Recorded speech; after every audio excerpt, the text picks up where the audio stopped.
una vida en libertad y con igualdad era destruyendo el viejo orden. Y eso a partir de la edificación de nuevos códigos. Yo creo que eso es lo que va a seguir en el debate de Chile, más con estos resultados que se han producido. Y creo que nosotros tenemos que expresar nuestra solidaridad con quienes allí están peleando porque se abra un verdadero camino para la reforma total de la Constitución que heredaron de Pinochet. Gracias.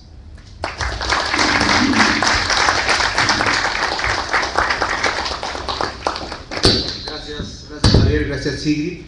Bueno, entonces abrimos un rol de intervenciones, preguntas, comentarios. No sé si tenemos otro micrófono. O así, a capela nomás. Manos levantadas. Compañeros. Sí. Breve, por favor. William. Uno de los puntos que queríamos más que explique era el tema de la educación, en el sentido de que el derecho critica mucho, ¿no? Por los estándares que tiene la educación chilena respecto a las pruebas internacionales, la razón del por qué generalizar la universalización, ¿no? En esta, diciendo que al contrario, ¿no? Si es que se universaliza la educación como prueba de ellos en América Latina, mucha gente pobre o extremo pobre no puede acceder a ella, ¿no? Es decir, lo más efectivo para ellos sería dar una beca, un crédito de beca y que todos paguen, o un mínimo, y de esta manera que la mayoría, la gente más pobre puede acceder, porque las universidades estatales, nacionales dicen que la gente extremo pobre o pobre por condiciones políticas, una primaria o secundaria deficiente o inaccesibilidad, no puede, ¿no? Y otro de los puntos era si podrían argumentar en el sentido de la reforma tributaria. Es cierto que Chile es uno de los países que más reforma pago en el sentido tributario tiene, pues entonces porque también busca, ¿no? De una manera el sentido, o explicarlo un poquito más amplio, está buscando tener una mayor carga tributaria de las reformas y es el que más paga, ¿no? Ahí hay un tema que tal vez sería bueno que se pueda hablar. ¿Puedes repetir tu pregunta con el tema de la educación? Ya, sobre el tema de la universalización, o sea, si la universalización en sí es efectiva, porque mucha de la gente de derecha dice que no. ¿Alguien más? Carlos. Sí, la compañera Sigrid, tengo la impresión que aquí, que allá, quienes defienden la educación pública son también clases medias, son las clases medias. Mientras que aquí me parece que no es así. En todo caso, me gustaría saber tu impresión. ¿Los que defienden la educación pública en Chile son los mismos que defienden la educación pública aquí en el Perú? ¿O son distintos grupos, son distintos sectores sociales? ¿Y por qué sería así? ¿Por qué serían diferentes o serían los mismos? Marco, con respecto a la penúltima intervención acerca de esto de los neoliberales y las alianzas que hace el compañero Pablo, a la luz de lo que ustedes han visto, lo que tú has visto en lo que es reforma tributaria, si quisiéramos tener un mapa o un índice, una guía para decir este programa es neoliberal, este programa no es neoliberal, más allá de la etiqueta, de ponerle una etiqueta porque sí, o sea, ¿qué indicadores reales hay para decir es o no es neoliberal? ¿No es cierto? Y tal vez eso nos ayude a deslindar y tener más claro lo que estás planteando. Nada más. Gracias, Carlos. ¿Alguien más? ¿Alguna otra intervención? Pocho. Unas preguntas. Uno, sobre el régimen económico. El régimen económico que tiene Chile, por esencia, es el régimen neoliberal, pero incluso histórico. Los Chicago Boys se encargaron de armar bien esa parte del régimen económico. Sin embargo, en Perú, ¿no?, estamos mucho más atados, porque creo, ¿no? Ahí, por favor, la pregunta es: ¿qué tanto ese régimen económico chileno, por ejemplo, permite la intervención del Estado, ¿no?, en actividades económicas como la del cobre, ¿no?, en tienen una empresa estatal de esa naturaleza, mientras que el nuestro, ¿no? El Estado es subsidiario a la inversión privada, por lo tanto no puede, está amarrado de desarrollar la economía en esos términos. La otra pregunta está así sobre el tema del movimiento estudiantil y la posibilidad de vincularse, ¿no? holísticamente a otras demandas y a otros sectores de la sociedad. Entendí que, por ejemplo, en todas estas movilizaciones de los 2 años, en la práctica el estudiantado es el que pierde, ¿no? A pesar que su lucha es legítima, sin embargo termina perdiendo, porque claro, tú has remarcado en que pierden clases, pero también bueno, la economía continúa igual, ellos tienen que pagar la deuda, ¿no? universitaria, crédito y todo lo demás, y entonces están yendo en contra de sus propios intereses con ese tipo de movilización. Ese tipo de movilización, si bien tiene una agenda democratizadora de derecho a una educación más universal, etc., en la práctica entra en esa contradicción, ¿no? ¿Cómo vincular, por lo tanto, este tipo de movilizaciones que ha hackeado al régimen más con banderas políticas, ¿no? que con en este terreno económico, que es donde pierden, porque tienen que seguir pagando los créditos, tienen que seguir pagando la deuda estudiantil? ¿Perdón? Exacto, pero bueno, la huelga sindical tienes todavía algo de, como se pone en cuestión el interés del empresario, ¿no? De sus ganancias, de sus utilidades. En esta, económicamente no pones en cuestión ni al Estado, ni a las universidades privadas, en el terreno económico, en la ganancia, en la utilidad. Entonces, y respecto al tema tributario, si bien la recaudación, ¿no? es mayor, está del 19%, como mencionas, el PBI también es mucho más alto, por lo tanto su recaudación es mucho más alta, ¿no? comparativamente con la peruana. Y la desigualdad, ¿no? Si bien es más alta que la peruana, pero es una desigualdad hacia arriba. O sea, el 10% más rico tiene mayores utilidades que el 10% más rico peruano, en Chile, ¿no? Sin embargo, el régimen, tal como se ha aplicado, tiene más años que nosotros con ese régimen económico, es el que genera mayor desigualdad. O sea, el régimen en sí tiene más años, por lo tanto tiene más desigualdad, y eso va creciendo. O sea, crece a más años de aplicación del modelo, mayor desigualdad.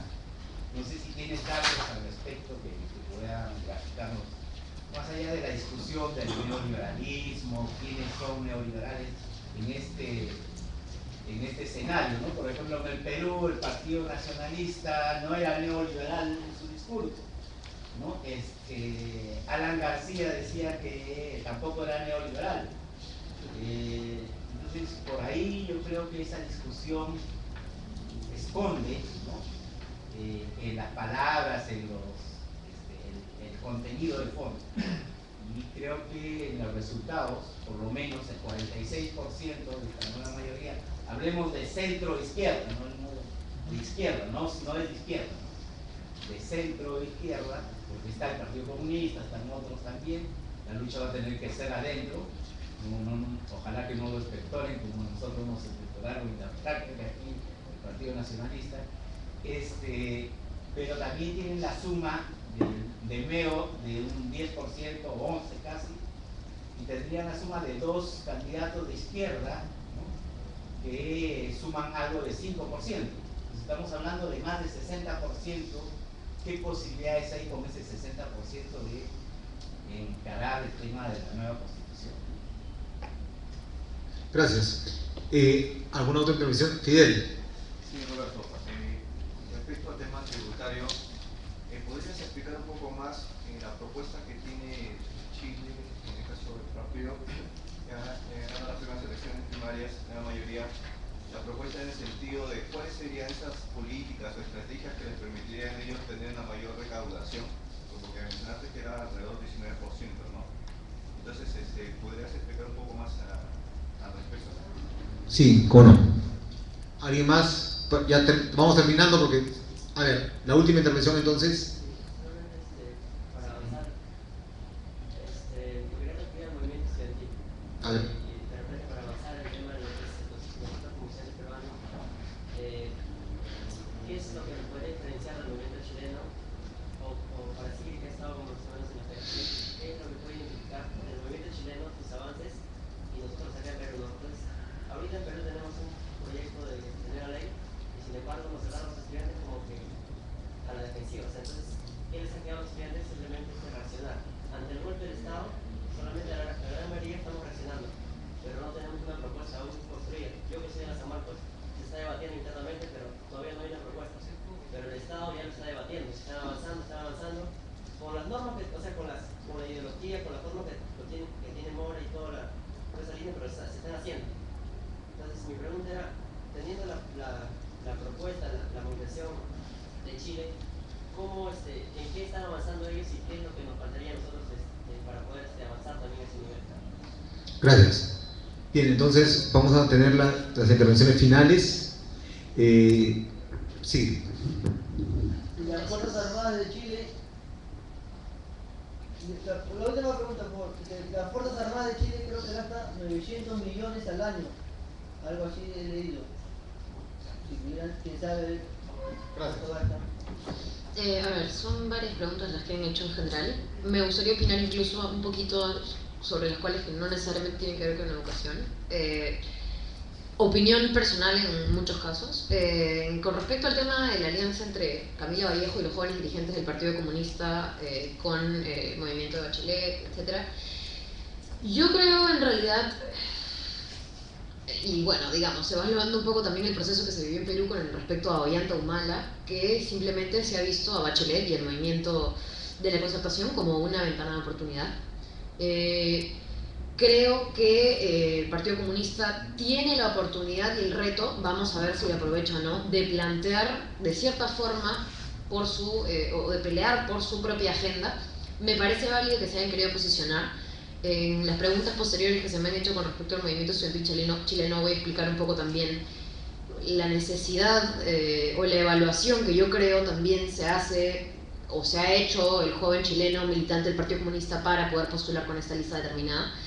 Evidentemente era la lista, digamos, que preveía ganar estas elecciones hace mucho tiempo, entonces definitivamente ha habido una evaluación previa tomando eso en consideración. Entonces no lo veo del todo negativo siempre y cuando puedan conservar esta propuesta que ellos tienen. Camila y Carol y la gente con la que ellos han entrado y el apoyo que se les ha dado a la gente de Izquierda Autónoma y a los independientes como Giorgio Jackson ha sido un apoyo pensando en propuestas que han alzado como es el cambio de la Constitución. Quizás no sean 6 personas del PC suficientes para armarla en el Congreso, quizás puedan mantener de todos modos la consecuencia y la coherencia con la que propusieron, ojalá.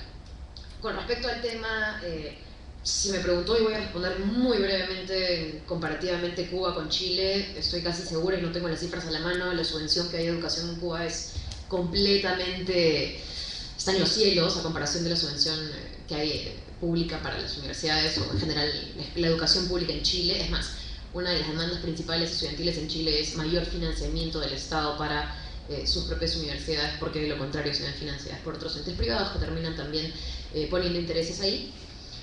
Con respecto a la pregunta de que alguien preguntó sobre MEO, sobre Marco Enrique Sominami y por qué ha pasado, evidentemente creo que lo preguntó Andrés, ¿no? Un 20% a un 11% a las justas por ciento de estas elecciones. Yo creo, y hay algunas cosas que he estado conversando también con algunos compañeros chilenos, no solamente el apoyo, más que del Partido Comunista como Partido Comunista a la concertación, sino como los personajes que se, voy a decir una palabra que no va a sonar tan bonita, adueñado en términos de medios de comunicación de muchas de las luchas estudiantiles y que han tomado un posicionamiento muy fuerte y que son aliados o que son parte del PC, ha implicado también cierto posicionamiento de Bachelet en las elecciones. Y por otro lado, el cuestionamiento a Meo a raíz de su campaña en exceso personalista, número uno. Número dos, el problema con Meo es también la cantidad de campaña que ha hecho. Según lo que tengo entendido, muchas de las críticas que le hacían a Meo es incluso haber hecho campaña más fuera de Chile que dentro de Chile. Dicho sea de paso, el Frente Amplio se reunió con Meo aquí en Perú. Y yo creo que ese personalismo, además de la división entre otros candidatos de izquierda, estaba Claude, que era un profesor que también, bueno, es un profesor actualmente, que también alzó la bandera educativa muy fuertemente y que no alcanzó un porcentaje muy alto, ha ubicado un poco a la Concertación y a Bachelet primera, ¿no? Con respecto al tema de la universalización de la educación pública, si es efectiva o no, yo creo que es efectiva si es acompañada de un aparato estatal importante. Y si es acompañada, evidentemente, también con algunas de las reformas que se han planteado más allá de la educación, que en verdad estemos hablando de la educación pública de calidad sin lucro.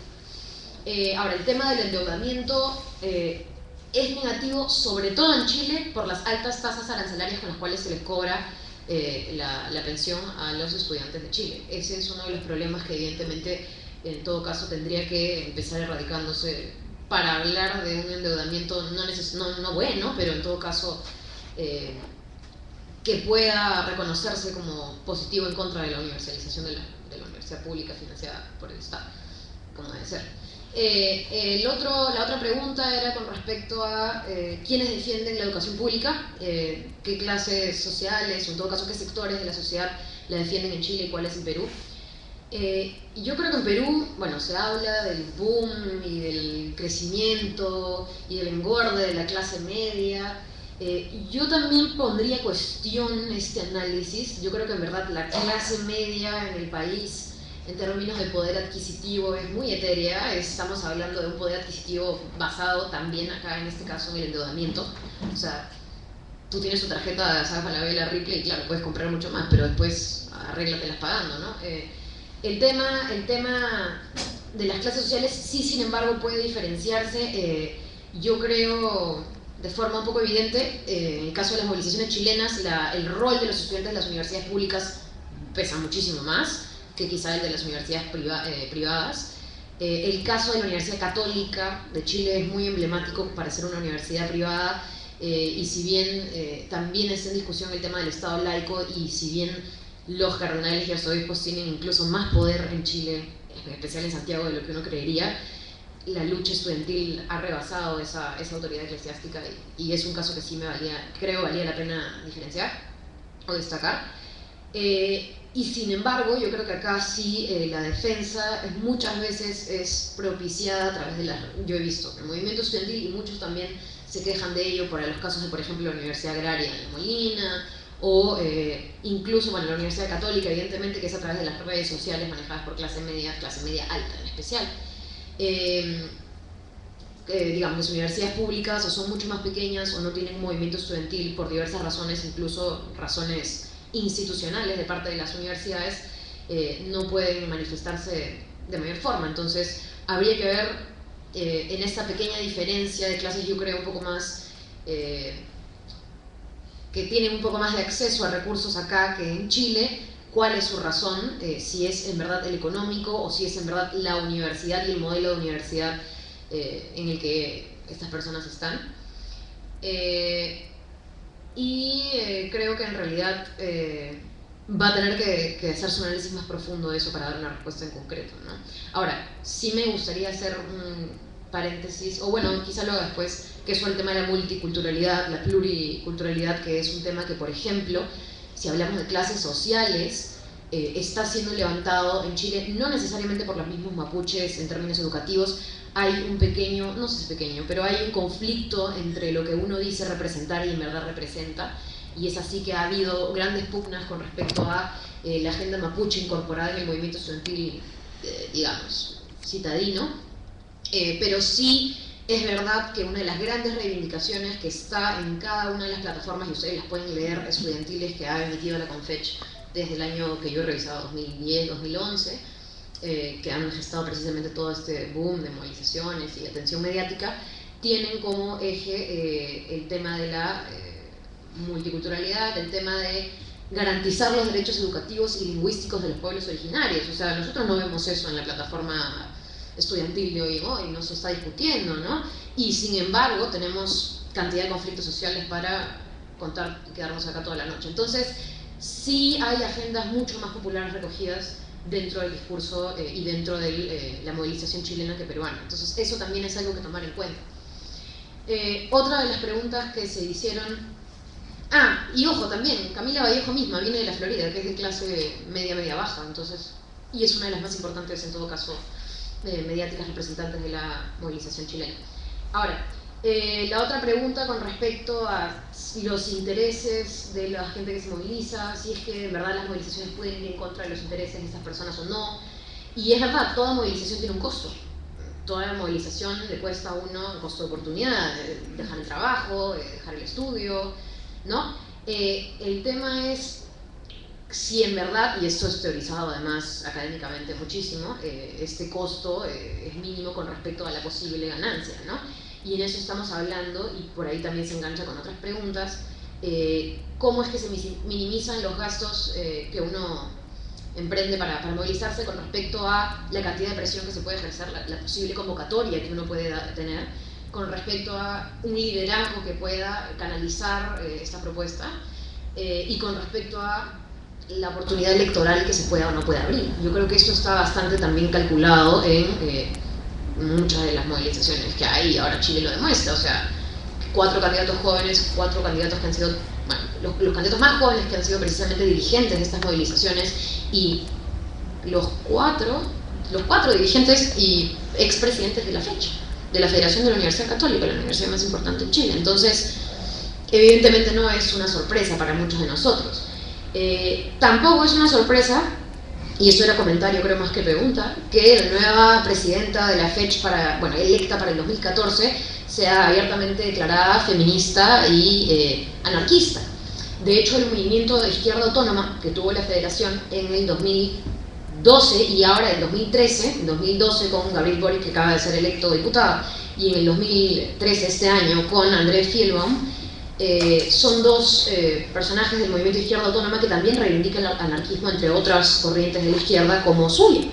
Entonces, pensemos en otros movimientos en general en el mundo, los indignados en España, y otros movimientos que no tienen necesariamente una organización política partidaria. Entonces, yo creo que hay que reinterpretar un poco qué se está empezando a entender, o qué se está reinterpretando, valga la redundancia, por anarquismo, y cómo es que esto sí está siendo una opción, no sé si política, pero en todo caso con un discurso bastante de raigambre para muchos jóvenes últimamente. Entonces no lo tomaría como sorpresa tampoco la nueva elección a la chica esta Sepúlveda, creo que se apellida, nueva presidenta de la FECH. Y en el caso de y definitivamente, para terminar con el tema de los costos que en los que uno incurre en una movilización, es verdad que los costos se minimizan, no solamente teniendo estos factores en cuenta, sino también teniendo en cuenta que el beneficio puede ser mucho mayor si se enraiza con las banderas políticas que se han mencionado, ¿no? Evidentemente se apuesta por algo más, y por ende, si la movilización rebasa expectativas como lo ha hecho en Chile, puede o no puede, probablemente pueda lograr esas otras cosas. El tema es la unidad, y eso es lo que se ha puesto mucho en discusión en Chile, la unidad con otros estamentos, no solamente la unidad discursiva, ¿no? Si los estudiantes toman consigo las banderas de los trabajadores, las banderas de los profesores, las banderas de los... Bueno, pero qué tanta participación se consigue de esos sectores es algo que sí marcaría la diferencia, ¿no? Con respecto a qué nos diferencia del movimiento chileno, es verdad, no somos un movimiento estudiantil propositivo. Por ahí leí un artículo cuyo autor ya no recuerdo, pero una de las cosas que decía me pareció muy paradójica. Los estudiantes ahora, no solo los estudiantes, probablemente la sociedad peruana ahora está luchando por mantener el status quo. Sale el tema del servicio militar obligatorio, ¿qué hacemos? Que no pase, o sea, nos quedamos como estamos. Que sale el tema de la nueva ley universitaria de Daniel Mora, que no pase, nos quedamos como estamos. O sea, a estar en algo peor, mejor nos mantenemos con los que igual hemos estado criticando por tantos años. Entonces, definitivamente no hay proactividad en el movimiento estudiantil. Hay sin mentirles y sin ser tampoco exagerada, probablemente 10 propuestas de reforma de ley universitaria fuera de las muchas que hay también dentro del Congreso. Estamos hablando de que la FEP tiene una propuesta, la Federación de la Católica sacó una propuesta hace poco, San Marcos ha estado trabajando en su AG, que yo tengo entendido también, muchas reformas a esa ley. Entonces, no hay tampoco una unidad en términos solo de movimiento estudiantil, es un movimiento estudiantil desunido, es un movimiento estudiantil diferenciado incluso hasta clasistamente entre universidad pública y universidad privada, es un movimiento estudiantil que no propone, es verdad. ¿Y cuál es en todo caso el paso a dar, o cuál sería en todo caso algo que generaría el cambio con el movimiento estudiantil peruano? La verdad, si supiera la respuesta, la estuviera empezando a practicar ahora mismo. Yo creo y apuesto por un tema que es el que hemos estado conversando, de alzar esas banderas políticas y alzar el tema educativo como una de esas banderas, y apuesto por la militancia partidaria como una de las formas de canalizar ese tipo de luchas y ese tipo de propuestas en algo más grande. Pero creo que sí es importante poder fortalecer nuestros órganos representativos. Si no es a nivel de un partido político desde afuera, es a nivel de uno mismo. Bueno, está bien quejarse, pero en el momento de hacer, tener la disposición de hacerlo, ¿no? Y es por eso que también ver que gente joven se postule no es tampoco tan sencillo.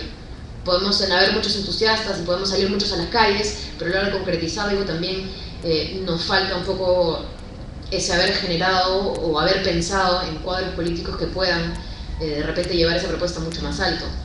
Evidentemente desde nuestro lado, desde el lado del Estado, tocará abrir muchísimos más canales de democracia directa y participativa para que muchas más demandas puedan ser escuchadas. Hasta que eso pase, las cosas están en nuestra cancha. Y con respecto a... me parece que hubo una última pregunta, ¿o no? Bueno, comentarios breves sobre las Fuerzas Armadas chilenas. Seguro ya podrán también comentar acá mis dos compañeros. Es verdad, y también Meo ha sido uno de los que se ha quejado de la gran inversión que se hace en términos de armamentistas, por decirlo de alguna forma, en Chile, pero bueno. Algunos comentarios breves para terminar también mi exposición. Es remarcar cómo la educación, tanto en Chile como en Perú, es vista definitivamente como un bien de consumo. No es vista como un derecho.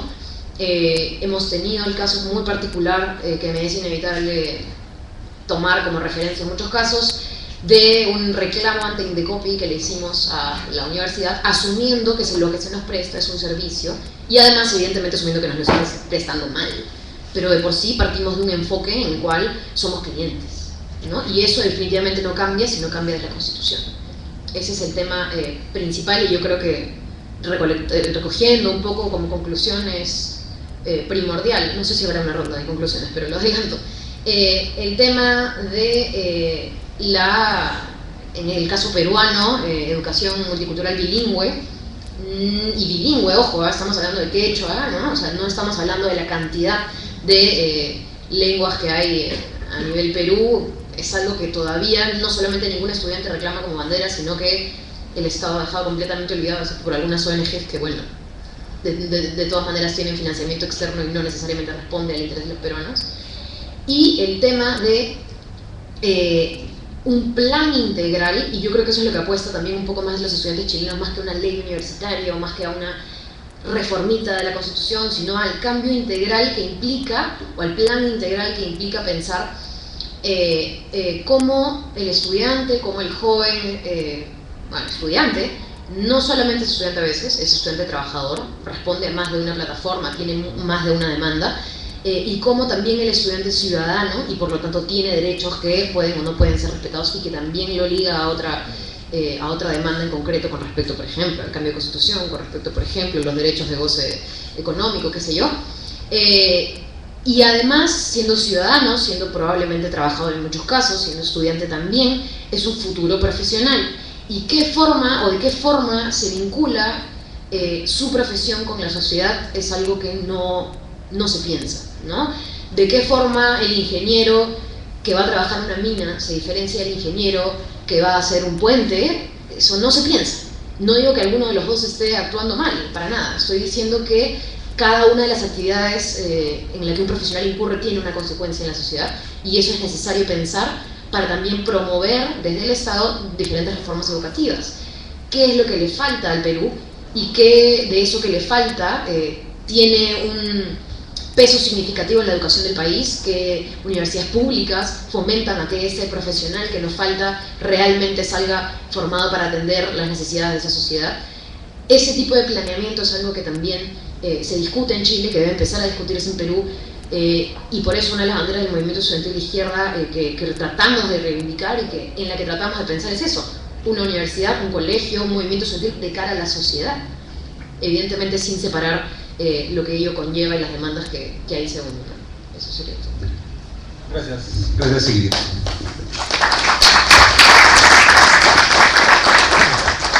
Bien, bueno, hay una gran cantidad de preguntas.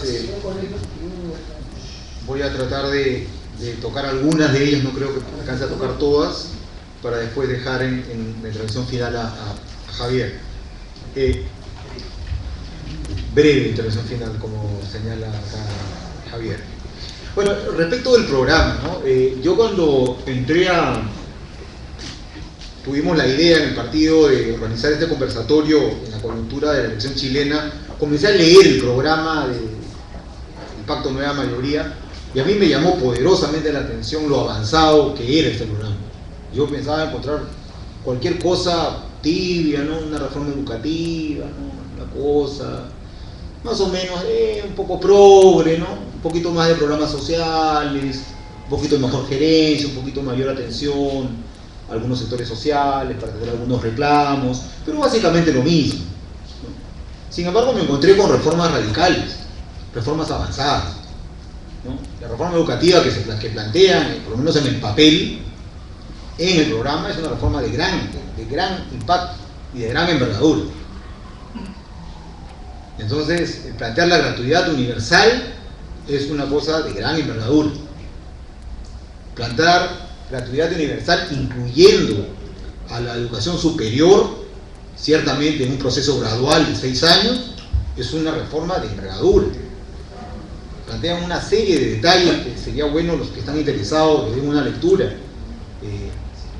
pero es una reforma de gran trascendencia, porque ciertamente la educación en Chile es un negocio, como acá, y así como la reforma educativa de Fujimori en términos de la educación superior dio lugar a la aparición de universidades por todos lados que son más que negocios, en Chile pasa lo mismo. En Santiago uno encuentra universidades por todos lados, cada cual más chiquita que la otra y cada cual más mala que la otra, porque hay una cultura de la titulocracia. Aunque sea para sacar fotocopias, te piden un título, aunque tu chamba sea sacar fotocopias, porque así funciona el sistema. Y por lo tanto, hay universidades en todos lados de muy mala calidad, que lo único que son en realidad es un negocio, ¿no? Entonces, todo ese tema, romper ese negocio, hay intereses económicos muy poderosos ahí, más allá del tema ideológico que podemos nosotros discutir. Hay un tema de negocios particulares muy poderosas que se está tentando, y plantear una reforma de esta envergadura me parece que es cosa mayor. Un segundo tema es el tema de la reforma tributaria, porque acá nos están planteando sobre ganancias mineras, de que ganan mucho, que son finalmente recursos que son variables, que depende del precio internacional de los minerales. Acá están planteando recaudación adicional permanente, y están planteando meter en la mano bolsillo a las empresas. Entonces no son cosas menores, están planteando chocarse con los grandotes. Eso es lo que están planteando, eso es lo que dice la propuesta. Y conozco a varios de los economistas que están detrás, algunos fueron compañeros míos en la universidad. Entonces es cosa seria. Y la tercera cosa, que es la más trascendente, creo yo, es sin duda lo que habló Javier, es el cambio de la Constitución. No están planteando una reforma constitucional, están planteando una nueva Constitución. No sé cuál es el mecanismo que vayan a tomar finalmente, pero es una nueva Constitución, es reemplazar la Constitución del 80. Esas 3 reformas hacen de ese programa, en mi concepto, un programa de avanzada, es un programa de izquierda. Si fuera chileno, suscribiría ese programa con todo mi entusiasmo. Yo no sé qué duda tienen algunos compañeros de, no, que a mí no me conviene, que Bachelet es neoliberal, que no sé quién, que no me gusta. Yo no sé qué dudas tienen los compañeros. Yo veo el programa, yo el programa lo suscribo. Yo creo que ojalá que el Frente Amplio pueda presentar en el 2016 un programa tan avanzado como ese. Ojalá que lleguemos a ese consenso. Ojalá. Ahora, Chile es un país mucho más serio en términos políticos e institucionales que nosotros, lamentablemente. Yo dudo que pueda pasar lo que pasa acá, que García dice que va a regresar a la Constitución del 79 y que va a revisar el TLC con Estados Unidos letra por letra y después se sienta sobre lo que dice y hace exactamente lo contrario y no pasa nada. Que Fujimori dice que yo soy el presidente del no shock y después aplica el shock y no pasa nada. Que Humala dice que es la gran transformación, después la hoja de ruta y después acaba gobernando con lo que ya sabemos y no pasa nada. Yo creo que en Chile no es tan fácil que eso pase. En Chile no es tan fácil que eso pase. Yo no sé cuán viable sea, no vivo allá, no tengo información tan de primera mano, pero yo veo muy difícil que simplemente Bachelet se dé media vuelta y que diga, ¿sabes qué? Esto era simplemente para campaña, no se puede y la vida continúa.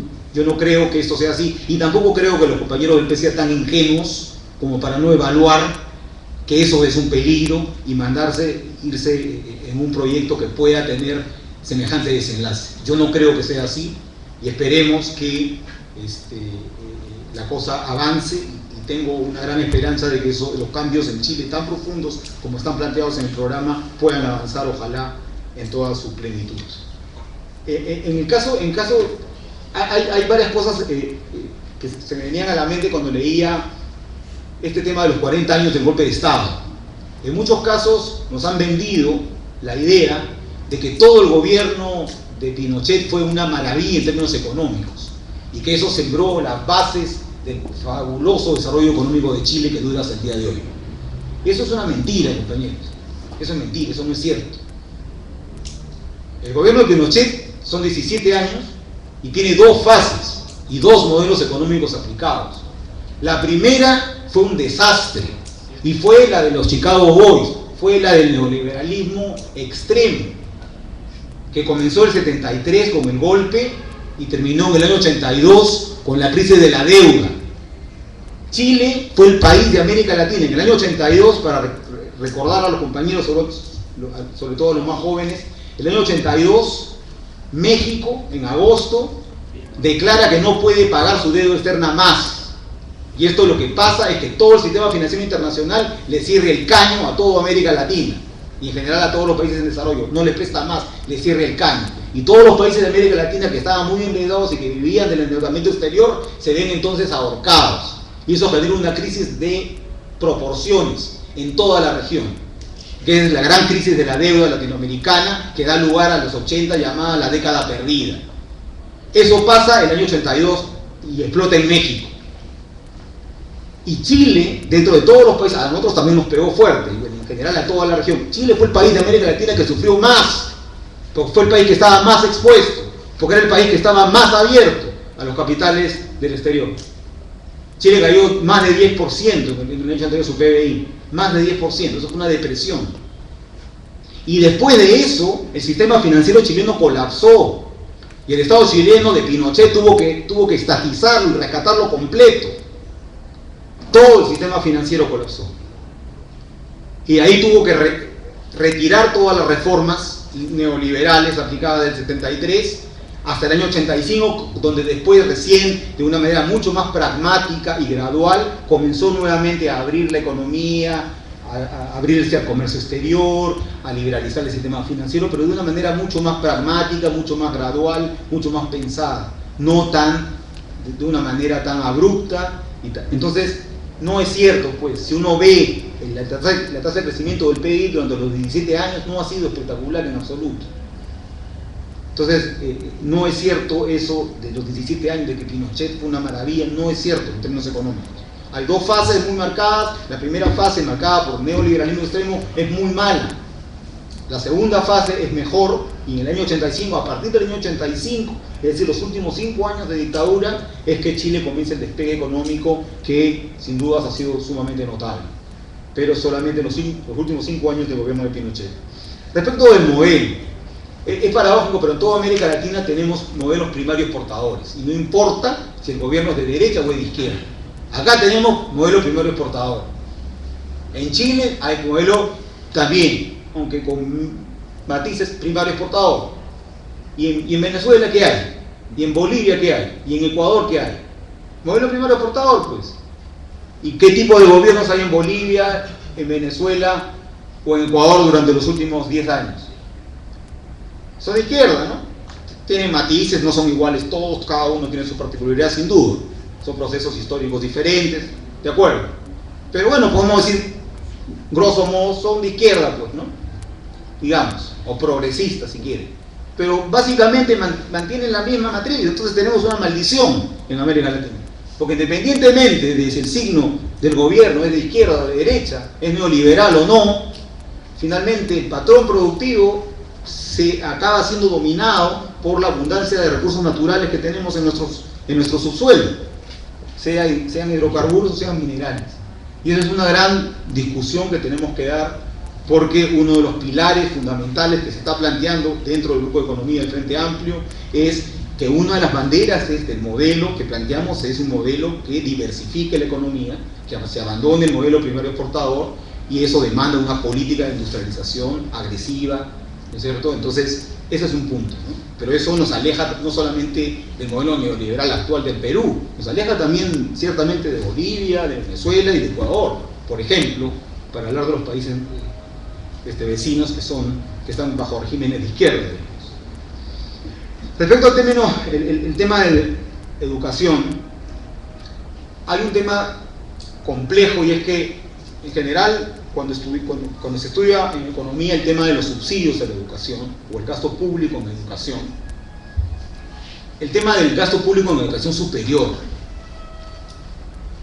¿por qué? Porque en general ese gasto público en educación, en general los estudios indican que es regresivo, que favorece más a la clase media para arriba. Esos son los resultados. ¿Por qué? Porque los pobres no acceden a la educación superior. No acceden. Entonces, que el gasto público en educación debe concentrarse en la educación primaria, porque es ahí donde van todos, y en particular los más pobres, porque ellos van a la educación pública necesariamente. Ese es un tema que hay que tomar en consideración más allá de las demandas que tengamos respecto de educación gratuita y universal en la educación superior, como están planteando los chilenos en su reforma. Es un tema que me parece que es importante discutir. No es que yo esté en contra de esa bandera, es que hay que tener ese elemento en cuenta, porque es algo que la derecha nos va a plantear inmediatamente, y en términos técnicos yo no sabría cómo rebatirlo, porque los estudios indican claramente eso, y me parece que hay sentido común, pero los números lo indican también. Respecto a la reforma tributaria que planteaba, básicamente lo que van a hacer es subir las tasas del impuesto a la renta de las empresas en Chile, que es 20%, lo van a subir hasta 25%. Es una tasa bastante baja. La tasa chilena comparada a la peruana es 30, ellos tienen una tasa de 20, era 17 hace algunos años, la han ido subiendo con el terremoto, para reconstruir el terremoto, han tomado medidas de emergencia para financiar la reconstrucción, han subido la tasa, ahora está en 20, piensan subirla gradualmente a 25. El esquema chileno del impuesto a la renta tiene una lógica diferente a la peruana, en general diferente a la de muchos países del mundo, porque ellos dicen, lo que nosotros vamos a gravar es a la persona, no a la empresa, porque finalmente la empresa es propiedad de una persona. Entonces no vamos a cobrarle impuestos dos veces al dueño de la empresa. Entonces a la empresa le cobramos pocos impuestos cuando reinvierte utilidades, y solamente le cobramos, y ahí le damos con palo, cuando reparte dividendos, que va a la persona, al dueño, a los accionistas, y ahí le cobramos. Ese es un poco el esquema que hay en Chile de impuesto a la renta de las empresas, que está integrado al impuesto a la renta de las personas. Pero eso ha abierto, por supuesto, una ventana gigantesca al fraude tributario. ¿Por qué? Porque cualquier profesional independiente dice, mira, porque las tasas del impuesto a la renta personal van de 0 a 40%, que son 40% es bastante alto, versus 30% que es acá la máxima. 40% es una tasa muy alta. Entonces la gente que tiene altos ingresos, ¿qué hace? Forma una empresa. Yo prefiero tributar, formo una empresa Roberto Machado Consultores, y tributo la tasa de 20% en vez de la tasa que me toca como persona, porque pago mucho menos. Más aún, disfrazo las utilidades, en vez de utilidades hago que la empresa, en vez de generar utilidades, me compro un carro, me compro una refrigeradora, o me compro el supermercado cada semana, y con eso, ¿no? Eso se contabiliza en la empresa como gastos, ¿no? Entonces no hay utilidades y finalmente, entonces esa es una ventana gigantesca para la elevación. Entonces los chilenos lo que quieren hacer en esta reforma es hacer que converjan las tasas de impuestos de las empresas con la de las personas naturales y finalmente acabar con ese sistema que tenían desde el año 80-82, justamente con la crisis del 82, de la cual hablé hace un momento, para fomentar la reinversión de utilidades. Quieren terminar con ese sistema porque es una ventana a la elevación sumamente grande. No es cierto que Chile recaude mucho en términos de América Latina, está más o menos como el promedio de la región.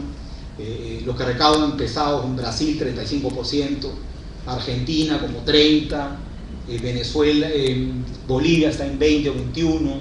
Esos son los países que recaudan bastante, ¿no? Más. Chile no está entre los que recaudan más necesariamente. Bueno, yo creo que con eso lo dejo ahí para no extender demasiado y lo dejo entonces a Javier para que cierre con broche de oro.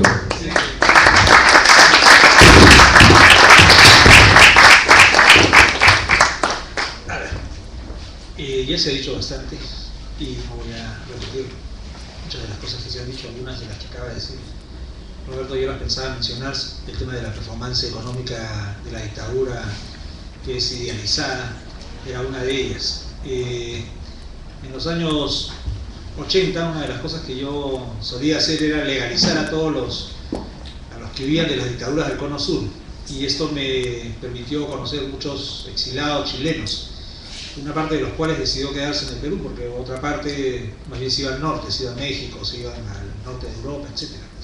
Y entre los que yo atendí cuando pasaron por aquí, y repito, algunos de ellos se quedaron, estaban algunos asesores de sindicatos, que era más o menos lo que yo también hacía. Entonces hicimos amistad con estos asesores de sindicatos. Uno de ellos era un economista que se llamaba Iván Valenzuela, y empezó a escribir en la revista que producíamos en mi institución, que era CEDAL, la revista de la Actualidad Económica del Perú. Y después de estar asilado en Perú como unos 7 años o algo así, parecido, este economista reingresó a Chile, y reingresó clandestinamente. Y en Chile, en esos años, se había relajado un poco la represión de la dictadura, y fue posible que ellos constituyeran una institución que tenía el mismo nombre de la institución que nosotros habíamos formado algunos años antes en Perú para asesorar a los sindicatos. Entonces este joven economista se ganó un espacio entre los sindicatos, y en particular entre los sindicatos de la minería.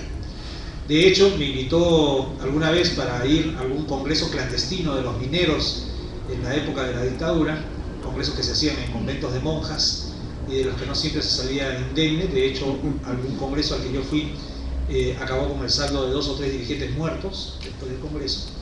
Pero en fin, lo importante de la historia es que cuando se reinstauró la democracia en Chile, este economista fue nombrado viceministro, subsecretario, como dicen allá, de energía, es decir, como viceministro del sector de energía. Eso fue el año 90. Y dado que había un nuevo contexto en Chile, decidió casarse. Entonces me invitó a su matrimonio, yo fui, y ocurrió que en esa reunión del matrimonio había muchos ministros del primer gobierno democrático de Patricio Elwin.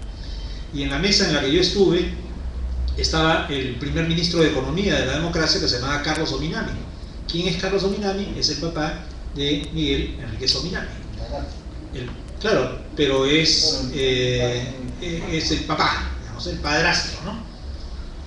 Porque a Miguel Enríquez lo mataron, al verdadero papá de este joven, ¿no? Y entonces Carlos Ominami me dijo: acabo de volver de Perú.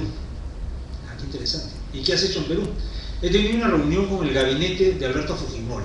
Alberto Fujimori había sido elegido en julio, había sido electo presidente en julio de 1990, y su gabinete era un gabinete arcoíris, como el de Humala. Y había representantes de la Izquierda Unida, en ese gabinete de Fujimori, lo recordaremos todos. El acuerdo del comité. Ajá. Y yo le pregunté: ¿y qué tal tu reunión con ese gabinete, y sobre todo con la representación política de la izquierda en ese gabinete de Fujimori? El Minami me quedó mirando fijamente un buen rato sin decir nada, y solo dijo 2 palabras, y me dijo: poco serios. Y yo no le volví a dirigir la palabra en toda la noche, y me quedé pensando. Y yo creo que ese es un elemento que explica un poco los perfiles de las actuaciones políticas que distinguen a la clase política chilena de la clase política peruana. Creo que nosotros somos más dados a etiquetar y a examinar con poco cuidado los contenidos de las cosas, y ellos se toman un poquito más de tiempo en hacerlo. Años después yo volví a viajar a Chile y este economista, este joven economista que ya no era tan joven entonces, resultó siendo presidente de Codelco. Codelco es la Corporación del Cobre de Chile, que es una corporación transnacional enorme, que mueve muchos millones de dólares. Y tuvimos una larga conversación política y yo le reproché el perfil neoliberal que tenía esa gestión de gobierno, esa alianza de centro-izquierda que más parecía de derecha que otra cosa. Y él solo me respondió con 4 palabras y me dijo, más o menos, seremos neoliberales pero no idiotas.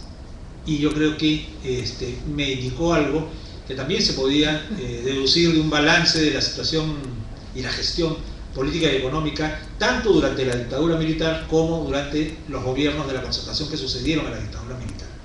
¿A qué me refiero? Como dijo Roberto, el modelo económico chileno no fue ningún éxito desde el principio. Ese modelo económico ortodoxo, radical de los Chicago Boys de Milton Friedman fracasó rotundamente y en el año 82 colapsó totalmente en Chile. Aún así, aún siendo radical, las medidas que se adoptaron no fueron medidas de una ortodoxia económica total. Pinochet no privatizó todo el sector público chileno. De hecho, dejó a Codelco, pero no solo a Codelco, dejó a Enami, que es la empresa petrolera de Chile. Chile no tiene petróleo, pero tiene una empresa petrolera que gestiona petróleo incluso en terceros países. Una parte de los grifos de Lima es de propiedad de la empresa petrolera estatal chilena. Chile tiene un banco del Estado, que es uno de los bancos estatales más poderosos de América Latina, y tiene una industria de armamento estatal impresionante.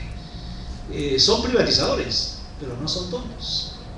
Cuando se creó, porque también hay que ligarlo, el año 82, el sistema privado de pensiones, y ellos fueron los iniciadores, digamos, no crearon esa caricatura de gestión de recursos de los trabajadores para financiar con su propia plata sus pensiones en el futuro, como la que existe en el Perú. El sistema privado de pensiones de Chile no lo gestiona el Ministerio de Economía y Finanzas. Es decir, en el Perú se liquidó el sistema público y se creó la ONP, Oficina de Normalización Previsional. En Chile, donde no existía un Instituto Peruano de Seguridad Social, sino un montón de cajas, se las agrupó en otra cosa que se llamó el INP, o sea, el Instituto de Normalización Previsional. Acá se copió como ONP. Y se puso eso bajo la esfera de gobierno del Ministerio de Trabajo de Chile, no del Ministerio de Economía de Chile. Y el sistema que crearon es un sistema que reconocía todos los aportes hechos por los trabajadores a las viejas cajas hasta el momento en que se pasaran a las AFPs. En el Perú se dijo, solo se reconocerán los aportes hasta el año 92, que fue cuando se creó el sistema privado de pensiones en el Perú, o sea, 10 años más tarde que en Chile. Y todos los aportes que uno hiciera después del 92, mientras dudaba si se pasaba al sistema privado o no, ya no serían reconocidos. De hecho, yo estoy en una AFP ahora y perdí como 10 años de aportes al sistema público porque la ley no lo reconoce. En Chile te reconocen todos los aportes. Los bonos de reconocimiento en Chile se podían negociar en el mercado secundario. O sea, ¿tú cómo te jubilas? Te jubilas sumando dos cosas: tu bono de reconocimiento y lo que juntaste en tu cuenta de capitalización individual. A más B da el fondo que va a financiar tu pensión. En el Perú, el bono de reconocimiento solo reconoce una parte de los aportes que efectúas y otra parte la pierdes. Y además, este bono de reconocimiento no se puede negociar en el mercado secundario porque es solo un papel que se va a convertir en plata solo en el momento en que te jubiles a los 65 años. Mientras tanto es un papel. En Chile, tú podías negociarlo en el mercado secundario, por ejemplo, perder, por decir algo, 5%, pero ese capital líquido meterlo en tu cuenta de capitalización individual y esa masa rentabilizarla en mejores condiciones para el futuro. Acá eso no es posible. Es decir, estos tipos eran neoliberales, pero no idiotas, ¿ya? Y Eso es algo que me dejó a mí pensando cuando conversé, después de los 90, sucesivamente con varios actores políticos, sobre todo de la izquierda, en el seno de los gobiernos de la Concertación. Y ellos hacían un análisis político muy fino, ligándolo al tema de las correlaciones de fuerzas políticas después de la caída del muro de Berlín y lo que había empezado a ocurrir en toda América Latina. Porque América Latina ha tenido momentos de flujo y de reflujo, ¿no es cierto? Y el periodo que se abre a partir de inicio de los 90, con algunas excepciones, es un periodo de reflujo. Entonces ellos deciden conformar una base política amplia, distinta de la que nosotros proyectábamos, porque nosotros más bien nos radicalizamos. Y ellos dijeron, hay que ampliar la base política y darle estabilidad. Eso fue en esos años, durante los 3 primeros gobiernos de la Concertación en Chile. Hoy, al parecer, ellos hacen otra evaluación política. Y no se corren a la derecha, sino que suman al Partido Comunista.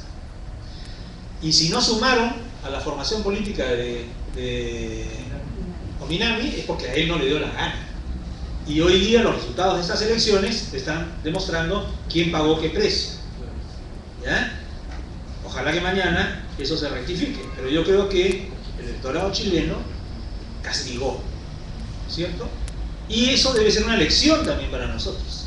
O sea, cuando creo que tú dijiste, aquí hay que repensar muy seriamente el tema del Frente Amplio y no perdernos en la minucia en la que usualmente estamos perdidos, es porque hay que ubicarse con un proyecto de poder. O sea, no estamos jugando a las elecciones, nosotros queremos hacer transformaciones profundas. Y eso me lleva también a esta discusión sobre el programa. Cuando uno lee la letra chica, como dice Roberto, se sorprende. Y hay cosas muy interesantes en este programa de la Alianza de la Nueva Mayoría, que ha competido ayer por el gobierno de Chile. Pero ¿qué cosa es lo que se plantea públicamente durante la campaña? Se plantean 3 ejes, que son la reforma de la educación, el financiamiento de esa reforma y la reforma constitucional. O sea, no se plantean 30 puntos, ¿ya? Se plantean 3 ejes para acumular fuerzas políticas y sociales. Y aún así se han quedado cortos. Entonces yo creo que ese es el análisis y el balance que hay que hacer de este proceso. O sea, a veces es fácil decir, es que son neoliberales y sus propuestas no convencen a la mayoría. Yo creo que habría que ser un poquito más serios y mirar la letra chica y el curso de ese movimiento. Yo creo finalmente que, como dijo Andrés, lo que ha ocurrido el día de ayer es un avance en el contexto político general de América Latina. Esto consolida proyectos políticos de cambio respecto al status quo neoliberal anterior, vamos a llamarlo de esta manera. Creo que las mismas fuerzas políticas que han participado de ese proceso, tanto Enrique Sominami como la gente del PC chileno y el Partido Socialista de Chile, que tendrá que sacar alguna lección de la derrota de sus principales representantes políticos que no han sido reelegidos en el Congreso. Y también hay otras fuerzas políticas como el socialismo allendista, porque me eché una mirada a los resultados de algunos camaradas y compañeros muy cercanos a nosotros y han quedado penúltimos en la votación. Entonces, creo que hay que hacer un balance bien fino para entender cuáles son las condiciones que se requieren para producir verdaderos cambios estructurales. Una reforma total de la Constitución en Chile o en Perú demanda convencer. O sea, este no es un asunto solamente político, es también cultural. Y nosotros tenemos que demostrar que somos serios, demostrar que somos unitarios, demostrar que somos propositivos y que realmente podemos encarnar un cambio en la situación. No es lo que predicamos lo que va a hacer que la gente nos crea, sino fundamentalmente lo que hacemos. Y hay que extraer lecciones de estos procesos que ocurren a nuestro alrededor. Esa era mi petición.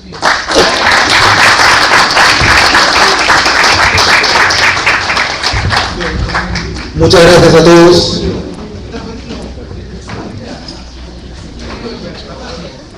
No, al final se cayó el medio.